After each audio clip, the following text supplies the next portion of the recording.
Hello, I am Lawrence Howell, Chief Administrative Officer for Rite of Passage and a member of our COVID-19 Response Task Force.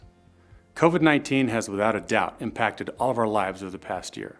Our families, our jobs, our social interactions have all undergone a major disruption that none of us were prepared for. Fortunately, we have some of the most courageous individuals working throughout our ROP family, dedicated to improving the lives of youth, no matter what the challenges we face. The work you do here is essential. You are all heroes, risking your own health to care for those who need help. We cannot thank you enough. Now, the world's best scientists, medical experts, and brave volunteers around the world have given us a new opportunity to get everyone back to normal. 2 vaccines for COVID-19 are now available, and by taking part in this effort, by getting vaccinated, we can save countless lives.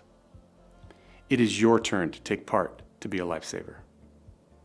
However, with both the Moderna and the Pfizer vaccines becoming more widely available, we understand that there's some concerns and some questions, as well as several myths circulating throughout our local and national communities. We feel that it's important to address those issues because misinformation can not only increase a person's fear, it can be downright dangerous. The truth is that vaccines save lives, not just yours, but the lives of your friends, your family, your coworkers, your children, your grandparents, as well as those people you encounter in your everyday life and their families. Today we're going to take some questions from you and get some answers from top medical experts who are on the COVID-19 front lines. I'll let them introduce themselves. Dr. Paul Adler. I am very proud to be the COVID-19 consultant to Rite of Passage. And in the past, I have run juvenile jails, adult jails, emergency departments, and the healthcare for a county of 1 million people, ran their nursing home, health department, Alzheimer's unit, and TB and day health. Hello, I am Dr. Shannon Scott. I'm an osteopathic family physician, and I work at Midwestern University in Glendale, Arizona. I am currently an assistant dean at the Arizona College of Osteopathic Medicine and the medical director at the Midwestern University Multi-Specialty Clinic. In addition, I serve on the American Osteopathic Association Board of Trustees as a Board of Trustee member. Hey everyone, my name is Dr. Annie Wilson. I am a dentist and I also have my Master's of Public Health. Should I get vaccinated for COVID-19? Absolutely. Totally. Yes, you should get vaccinated for COVID-19. Vaccination is the way to keep yourself safe, your family safe, the organization safe. Stopping this pandemic requires us to do all the protective steps that we have, and getting the vaccine is just one of the most important ones we can do. In addition to social distancing, our hand washing, and wearing our masks. And hopefully, when there's enough people who are vaccinated, herd immunity means that COVID is something that we can just live with without worrying about people getting sick and or dying. Can the vaccine give me COVID-19? No, the COVID-19 vaccinations cannot give you the COVID-19 infection because the vaccines do not contain the live virus. What they contain is something called messenger RNA. Messenger RNA is genetic material that give our cells in our bodies instructions on how to react to the virus. The messenger RNA vaccines just contain harmless instructions for our cells to mount that antibody or immune response against the real virus. So the vaccines that we have in the US cannot give you COVID-19. If I already had COVID-19 and recovered, do I still need to get vaccinated? Yes, I do, and you do.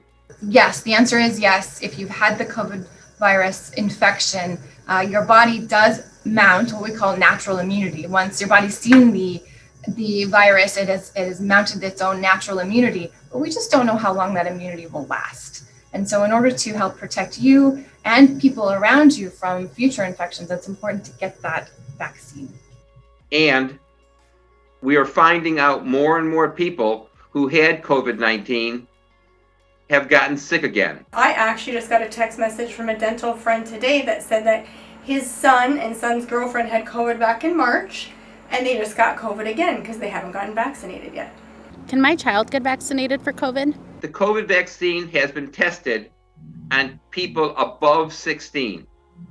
So we know it's safe for people above 16. We do not have enough data on vaccinating younger kids. So the answer is no, not right now. So the vaccine is approved for people who are 16 years and older.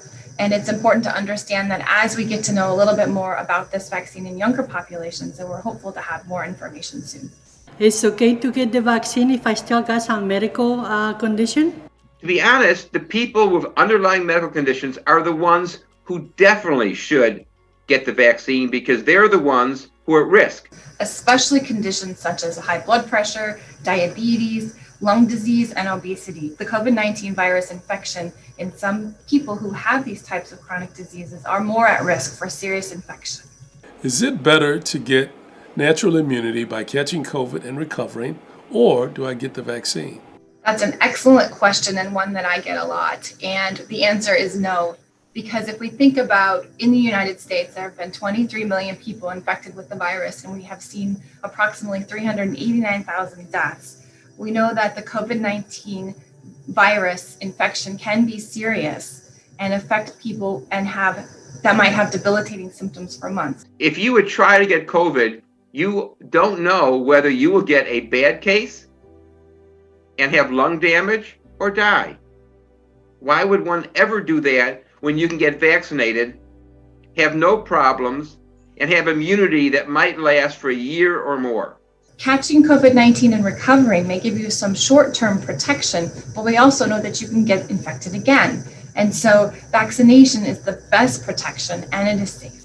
Why do I need 2 COVID shots? The first one causing an antibody response. It isn't until you get the second shot that you have your body develop a full immune response so that it gets you to the reported rate of effectiveness for the vaccine at 95%. So that means after that second shot, your body has a strong immune response to the COVID-19 virus. Eventually, there might be vaccines that are only one shot, but at the moment, the ones that are approved in America and that we know do not have the COVID-19 dead organism all involve 2 shots. Will the shot hurt or make me sick? The first shot is relatively innocuous, meaning it's not bad. The second shot, some people end up being sick for about a day. And once again, it's not like deathly sick. So looking at the side effects of the shot, the most common one is that your arm hurts. Other common side effects might include feeling a little bit of a headache and being kind of tired, but we're finding those symptoms only last a couple days. Your arm may be a little sore, just like getting a tetanus shot afterwards. It will not make you sick afterwards. There are some minor side effects, but they're nothing compared to getting COVID. Neither of them compare to getting COVID and maybe having lung problems or dying. Are there long-term side effects from the vaccine? The actual possibility of you having long-term effects from the COVID-19 vaccine is less than 1%. So the vaccine is safe. You might have some local reactions at the site, but other than that, most people are handling the vaccine quite well. How do I know if the vaccine is safe? Everything that's been done, all the studies have shown it to be safe. Over 100,000 test subjects were given the vaccine, and they found it to be 95% effective in all of those 100,000 people. That is a massive amount of people that were studied before they even distributed to the general population.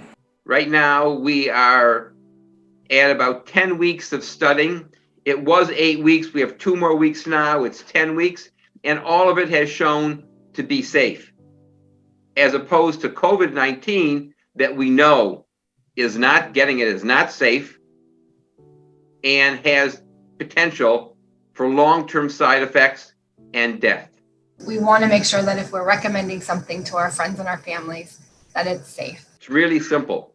One, everything is shown is safe, and the other one, we can see by the people who are injured and die in America and around the world. It seemed like the government rushed development. Did they skip any testing phases? Nothing was skipped, and we've never had a vaccine this effective come out this quickly.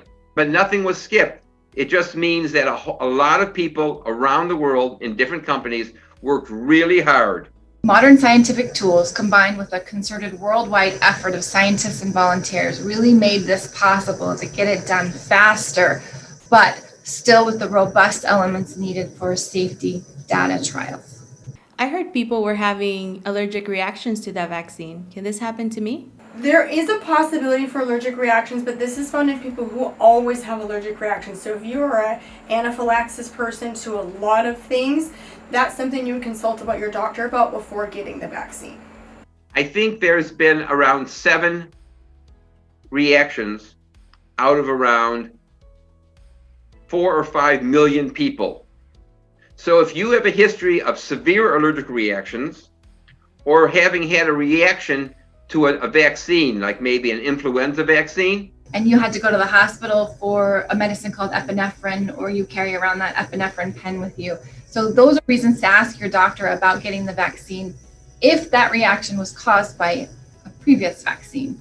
so we're talking about very, very, very, very, very rare. Not zero, but very, very rare. I heard the vaccine doesn't work for certain ethnic groups, like for African American and Hispanic. Is that going to be a problem? All COVID-19 vaccines were tested in clinical trials and involved tens of thousands of people, including different ages, races, and ethnicities. So it's really important to know that this work was done. So what's important to understand with the African American and Hispanic populations, these vulnerable populations where the disease has been very, very high, in order to protect them and their families, these are the groups that need the vaccine the most. But what we do know is that certain ethnicities, especially people of color, have a higher incidence of COVID-19. So if anything, the people who the internet has talked about are the ones who need it more. I heard the virus is still mutating. Will the vaccine still work with all the other mutations? As far as we know, they will. And viruses mutate all the time. But that's, to be honest, the fact that it's mutating and that it seems more infectious, though less deadly, is another reason to get vaccinated. Because the vaccine either will stop you from getting infected, or, as with the influenza vaccine, it'll mean that you'll have a very mild case. Either way, it's a win-win for you, for your colleagues, for your family, for our organization, and for society. I've heard this vaccine has microchips and tracer technologies made with fetal tissue, stem cells. It contains mercury and aluminum, luciferase. It has pork product and preservatives. Is any of this true?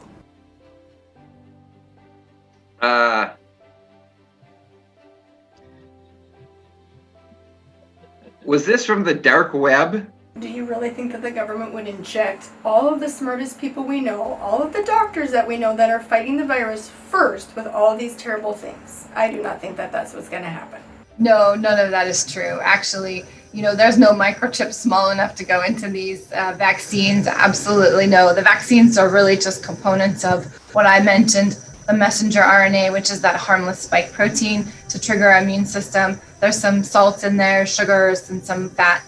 And it's important to know that there's really no preservatives in these vaccines, and also no pork products, and they are gelatin-free. So none of that is true at all. I wouldn't have let my daughter get vaccinated if that was true. I wouldn't be wanting my wife to get vaccinated. I will get vaccinated, and if all that was true, then I wouldn't allow that. I heard it would change my DNA permanently. No, that is not true either. So we talked a little bit about messenger RNA before. It's important to know that the messenger RNA doesn't go into the nucleus of your cell where the DNA is stored. And really, that DNA is the key to your body's makeup. So literally, this harmless protein is just a messenger. It tells your immune system to trigger a response to the COVID-19 virus, so that if you ever become infected with the COVID-19 virus in the future, your body knows what to do with it. Nothing in your DNA is going to change permanently. The only thing that's going to happen is your body is going to know what the COVID virus looks like, and it's going to have antibodies. So it's going to have an army that can protect you against it, but it's not going to change anything in your body. messenger RNA is new. And to be honest, that's something, and probably the future of vaccines is messenger RNA. It has and will revolutionize all the things we do in medicine. But the fact that it's messenger RNA doesn't mean that your DNA will change.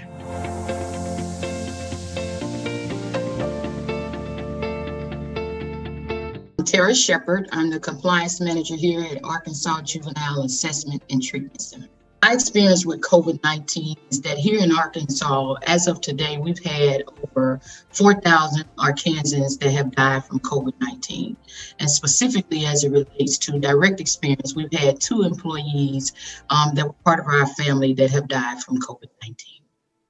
I have already taken the first shot, and in about maybe 2 weeks, I'll be taking the second shot. I had no side effects at all. Actually, it was over fairly quickly. I had some arm soreness the next day, but that went away soon after. So I did not have any type of side effects to the vaccine at all. There's a lot of mistrust from the medical field, from the minority communities, which is understandable. Definitely me being a Black woman, I understand that distrust. You look at the Tuskegee experiment, when you look at the Mississippi experiment. So that mistrust that the minority community has in the medical field, I understand it. However, one of my favorite quotes is by Dr. Martin Luther King. And Martin Luther King he stated, life's most persistent and urgent question is, what are you willing to do for others? And for me, that meant getting vaccinated, standing up. I'm a mom, I am an aunt, I am a sister, I am a daughter. So for me, what I'm willing to do for others is to be a lifesaver. I want to not only protect myself, protect my family, but I also want to protect the children that are in our care, because that's what's expected of us. So getting vaccinated it's a sense of urgency for me. In addition to the fact I wanted to be able to serve as an example, and I wanted to see others see me as someone that was not afraid to get the vaccination and encourage them to do the same. Now, it is up to us to stop any more loss of life. Please be a lifesaver. Be a lifesaver. You're saving your life, your family's life, your friend's life, your colleague's life, your kid's life, and you're saving society. Get the COVID-19 vaccine. Do it for yourself, do it for your family, and also for your community.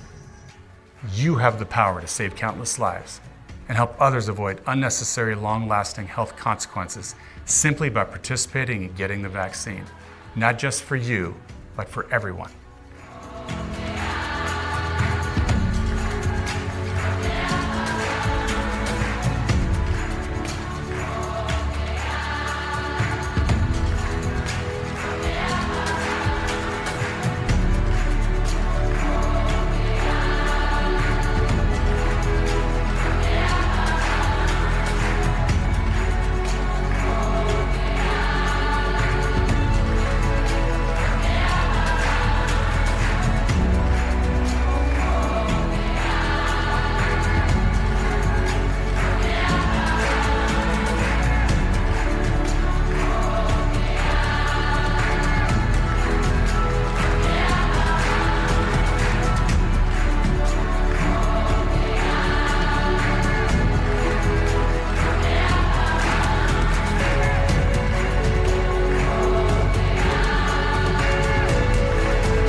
It is up to us.